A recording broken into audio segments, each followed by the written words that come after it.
Election Commission announces dates of assembly polls in 5 states including Assam and West Bengal.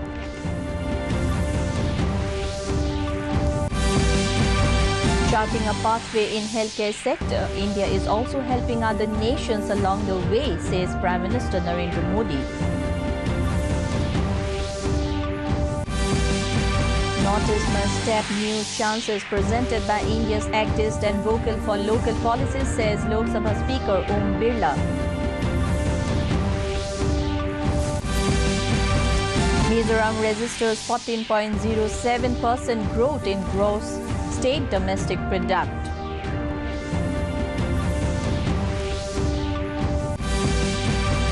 And Nyokum Yolo festival being celebrated across Arunachal Pradesh with traditional fervor.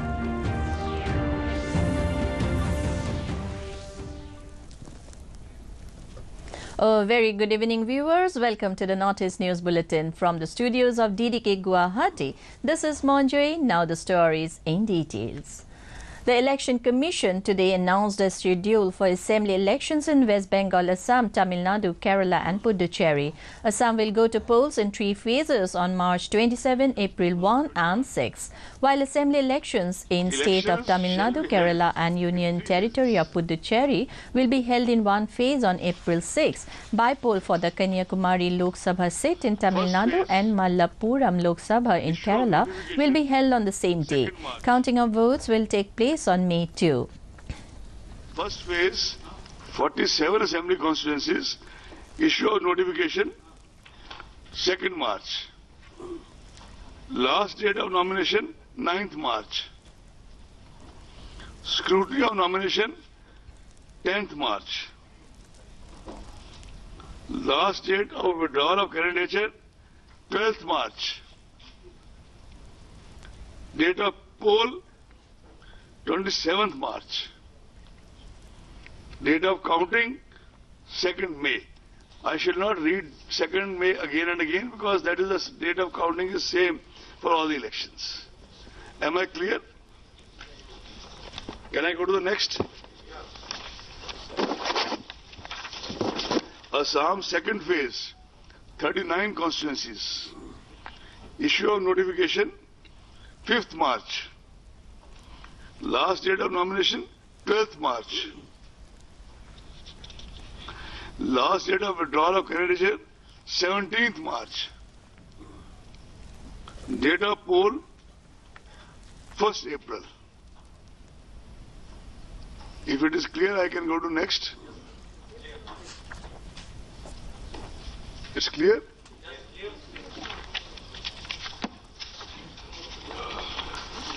We can even read out the names of assembly constituencies, but that is going to be available to you, right?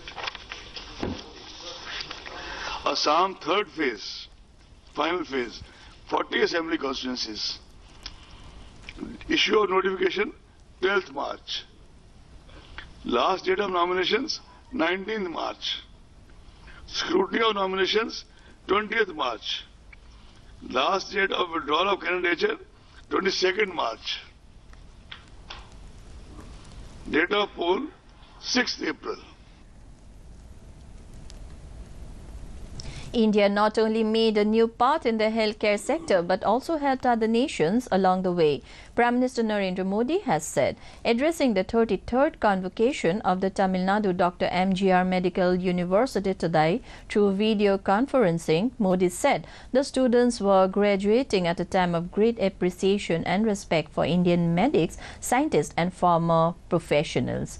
Calling upon students to be humorous to keep their morale high, Modi said subjects like healthcare, education and empowerment were very dear to Dr. M.G. Ramachandran, after whom the medical university is named. Tamil Nadu Governor Banwari Lal Purohit was also present on the occasion. Among others, 17,591 candidates were conferred degrees and diplomas in the convocation. Prime Minister Narendra Modi has said farmers, processing units, micro, small and medium enterprises and startups will be the real drivers of an Atmanirbhar Bharat. Addressing a webinar on implementation of budget in the financial services sector, Modi said the government's vision regarding the financial sector is clear. He said trust, transparency and faith are the cornerstones for the financial sector. Modi asserted that under the NDA government, banking and non-banking sectors has undergone sea changes. The Prime Minister said the country's financial and banking sector were weakened in the name of aggressive lending. This is now coming back on track due to commitment of the current government. The Prime Minister said his government has made reporting of non-performing assets (NPAs) mandatory. Lok Sabha Speaker Om Birla has called upon the people of the Northeast to prepare themselves to tap new opportunities presented by India's activist and vocal for local policies. Inaugurating the familiarization and outreach program for local bodies of the Northeast titled Strengthening Decentralized Democracy, Birla said that being vocal for local policies was vital in achieving Mahatma Gandhi's dream of development of nation to uplift of self-reliant villages. Meghalaya Chief Minister Conrad Sangma and Speaker of the Meghalaya Assembly were present among others. माध्यम से भारत को सशक्त और मजबूत कर सके। उत्तर पूर्व के गांवों को मैंने अभी एक दिन पहले भी देखा, उसके पहले भी मैंने देखा। यहां की हस्तशिला, यहां की वास्तुकला, यहां की अन्य कला के माध्यम से हम सारे क्षेत्र को आत्मनिर्भर बना सकते हैं। Mizoram registered a growth of 14.07% in its gross state domestic product GSDP during the fiscal 2019 to 2020 against 13.04% in 2018 to 19 fiscal, according to the Economic Survey 2020 to 2021. The GSDP at current prices was estimated at rupees 26,502.56 crore in 2019 to 2020 as against rupees 22,287.41 crore in 2018 to 2019, said the economic survey presented by Mizoram Chief Minister Zoramthanga in the Assembly budget session on Thursday. The primary sector, comprising agriculture and allied sector, contributed 26.08% to the gross state value added GSVA, while the industry sector, which comprised mining and quarrying, manufacturing, construction, electricity, gas, water supply and other utility service, contributed 30.64%. The per capita income of the state for the fiscal 2019 to 2020 was projected at rupees 2,01,741 as against the previous year's estimate of rupees 1,76,620. Nyokum Yolo, one of the most important and popular festivals of the Neshi community of Arunachal Pradesh, is being celebrated across the state with traditional fervor and high spirits. The festival is celebrated annually to invoke blessings from the higher spirits for a good harvest and communal harmony.